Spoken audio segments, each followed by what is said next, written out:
السلام علیکم ورحمۃ اللہ وبرکاتہ۔ ایک دفعہ کا ذکر ہے کہ ایک شہر میں دو دوست رہتے تھے۔ ایک کا نام احمد تھا اور ایک کا نام شہریار۔ دونوں اچھی زندگی بسر کر رہے تھے، لیکن شہریار امیر تھا۔ اس کے پاس 12 مرغیاں تھیں جو سونے کا انڈا دیتی تھیں۔ احمد کو شہریار کی امیری پر حسد تھا۔ ایک دن احمد نے سوچا کہ کس طرح اس کی مرغیوں کو چرایا جائے تاکہ ایک دن وہ بھی اپنے دوست کی طرح امیر ہو جائے۔ پھر ایک دن احمد بہت ہمت اور کوشش کر کے شہریار کی ایک مرغی چرانے میں کامیاب ہو گیا۔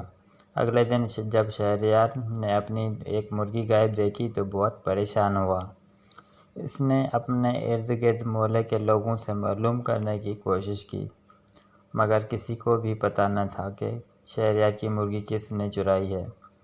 اگلے روز رات کو پھر یہی ہوا اور اب شہریار کی 12 میں سے 10 مرغیاں رہ گئی تھیں۔ شہریار کے ذہن میں ایک آئیڈیا آیا۔ وہ رات کے اندھیرے میں گھر کے خاص کونے میں چھپ گیا۔ اس نے دیکھا کہ اس کا دوست احمد ہی آدھی رات کو گھر میں گھس کر شہریار کی مرغیاں چراتا ہے۔ شہریار یہ دیکھ کر بہت حیران بھی ہوا اور مایوس بھی کہ اس کا اپنا دوست ہی اس کی خوشیوں میں ڈاکہ ڈال رہا ہے۔ پھر کیا تھا، شہریار چور کو پکڑنے میں کامیاب ہو گیا اور احمد کو اس کے جرم کی سزا ملی۔